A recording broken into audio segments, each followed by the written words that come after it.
Gold trusted gold buyers తాకట్టులో ఉన్న బంగారాన్ని విడిపించి ఈ రోజు ఉన్న మార్కెట్ ధరకే కొనబడును. మరిన్ని వివరాలకు సంప్రదించండి 7771077720. ఈరోజు ఏలూరు జిల్లా మరియు పశ్చిమ గోదావరి జిల్లా ధాన్యం కొనుగోలు పైన జిల్లా యంత్రాంగంతో సమీక్ష సమావేశం నిర్వహించుకున్నాం. జిల్లా కలెక్టర్ గారి ఆధ్వర్యంలో ఇద్దరు జాయింట్ కలెక్టర్లు, అదేవిధంగా పౌర సరఫరా శాఖ మేనేజింగ్ డైరెక్టర్ గారు, ఇతర అధికార యంత్రాంగం అందరూ కూడా కూర్చుని సమీక్షించుకున్నాం.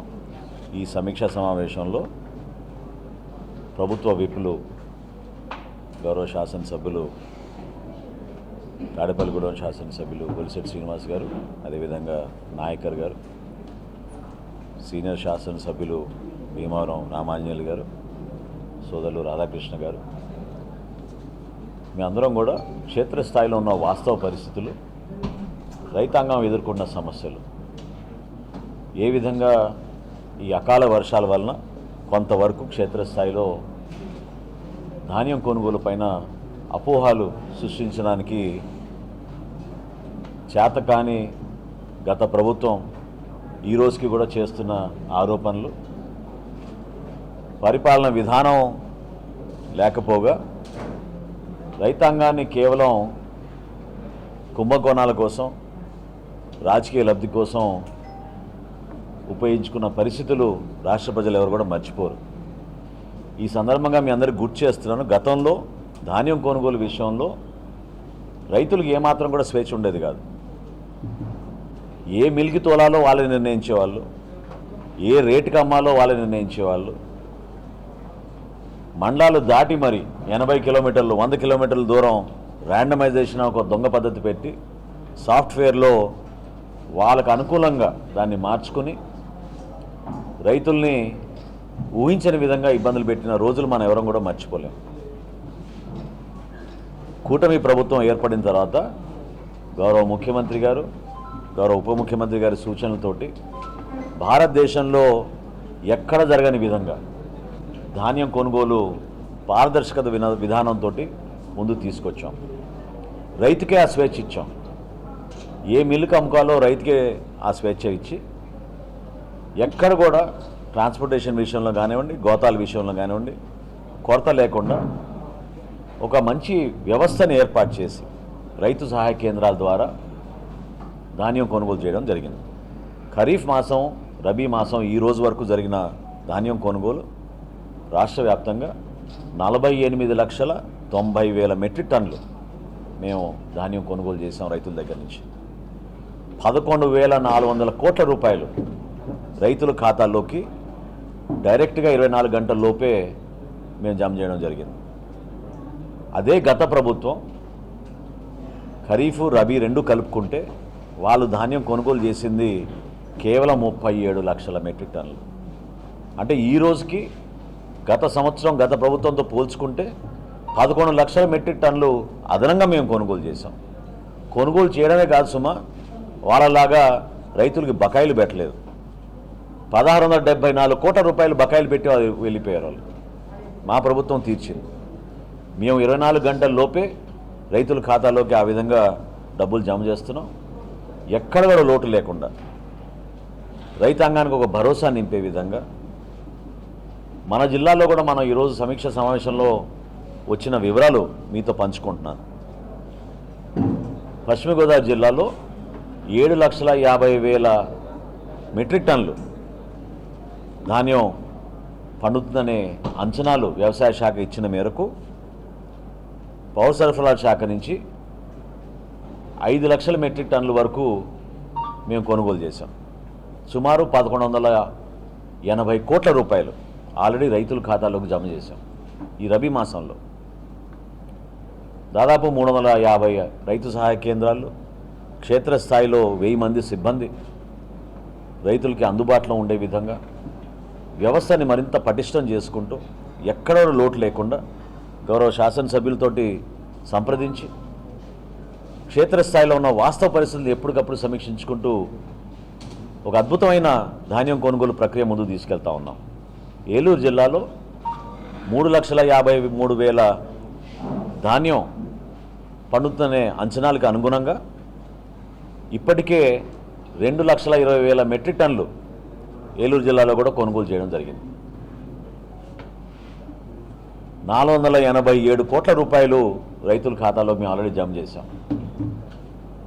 ఈరోజు జరిగిన సమీక్షా సమావేశంలో వివిధ కోణాల నుంచి మేము పరిశీలించి క్షేత్రస్థాయిలో అధికారులు ఇచ్చిన సమాచారం మేరకు ఇక్కడ ఉన్న పెద్దలందరూ కూడా వాళ్ళకున్న అవగాహన, అనుభవం రెండూ క్రోడీకరించుకుని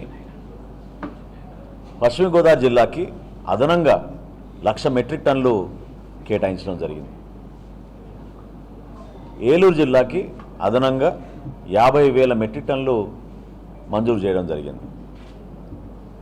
ఈ నిర్ణయంతో ఎక్కడ కూడా ఏ రైతు సహాయ కేంద్రాల్లో కూడా ఇబ్బంది కలగకూడదు. రైతులకి అమ్ముకునే పరిస్థితి, ఆ స్వేచ్ఛ ప్రభుత్వం మీ వెంట ఉంటుంది. గౌరవ ముఖ్యమంత్రి గారు చంద్రబాబు నాయుడు గారు, గౌరవ ఉప ముఖ్యమంత్రి గారు పవన్ కళ్యాణ్ గారు ఏ విధంగా ఈ కార్యక్రమాన్ని రైతాంగానికి ఉపయోగపడాలి, ప్రత్యేకంగా ఎవరైతే కౌలు రైతులు పాపం కష్టపడి పండించుకుంటున్నారో, నిలబడుతున్నారో, ఎక్కడ కూడా నష్టం జరగకుండా వాళ్ళని ఆదుకోవాలనే వాళ్ళు ఇచ్చిన సూచనల్ని తూచా తప్పకుండా క్షేత్రస్థాయిలో అమలు పరిచే విధంగా మేము నిర్ణయాలు తీసుకుంటున్నాం.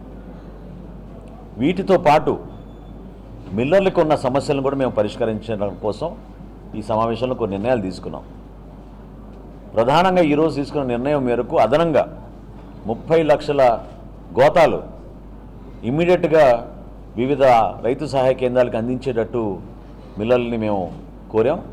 అది వాళ్ళే దాని బాధ్యత తీసుకుని పంపిణీ చేసేటట్టు నిర్ణయం తీసుకోగలిగాం. మిల్లర్లకు కూడా వెసులుబాటు కల్పించాం. బ్యాంక్ గ్యారంటీల విషయంలో 1:2 రేషియో ఈరోజు నుంచి అమలు పరుస్తున్నాం.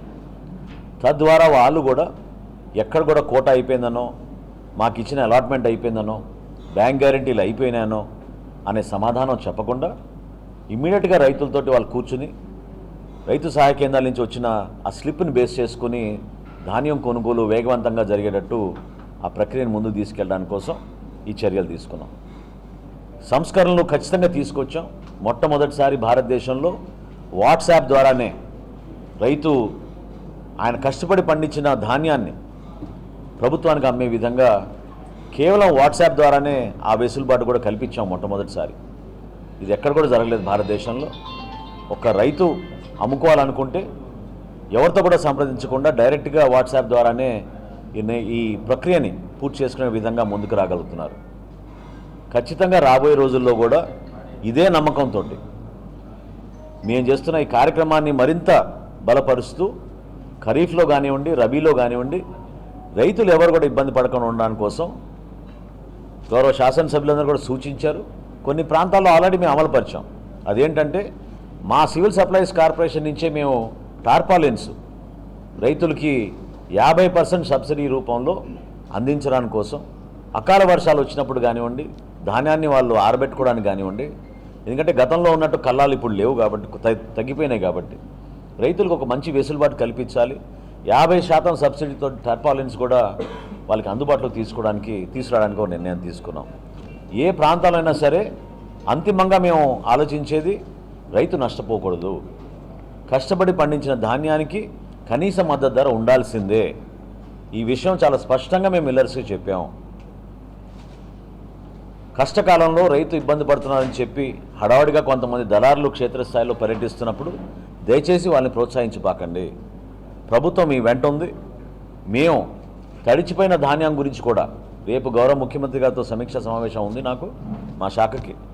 ముఖ్యమంత్రి గారితో కూడా చర్చించిన తర్వాత తప్పకుండా ఉభయ గోదావరి జిల్లాల్లో కూడా ఇతర ప్రాంతాల్లో ఎక్కడైనా ఈ అకాల వర్షాల వలన ధాన్యం చెడిపోతే తడిచిపోయిన ధాన్యం కొనుగోలు చేసే విధంగా ప్రతి గింజ కొనేటట్టు ప్రభుత్వం బాధ్యత తీసుకుంటుంది.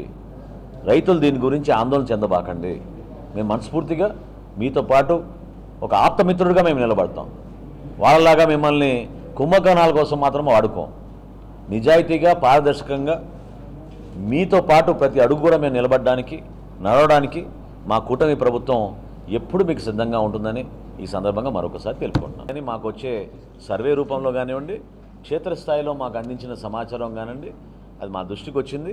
తప్పకుండా ఆ కొత్త గోతాలు వచ్చేటట్టు మేము 5 కోట్ల గోతాలకి మేము ఆల్రెడీ టెండర్ ప్రక్రియ పూర్తి చేసాం.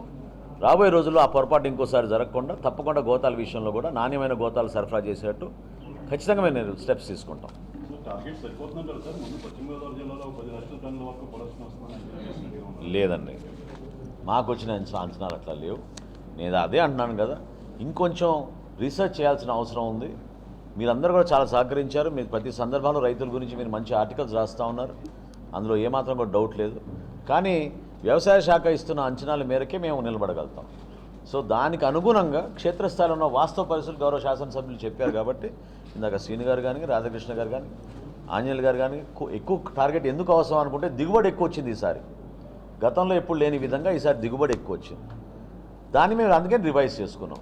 డెఫినెట్గా రాబోయే రోజుల్లో కూడా అవసరాన్ని బట్టి ఇంకా ఉంది, మనం చేయాలనుకుంటే తప్పకుండా నిలబడతాం. మరిన్ని వీడియోస్ కోసం ఛానల్ ని సబ్స్క్రైబ్ చేయండి. లేటెస్ట్ అప్డేట్స్ కోసం వాట్సాప్ ఛానల్ ని ఫాలో అవ్వండి. ఆ లింక్ డిస్క్రిప్షన్ లో ఉంది.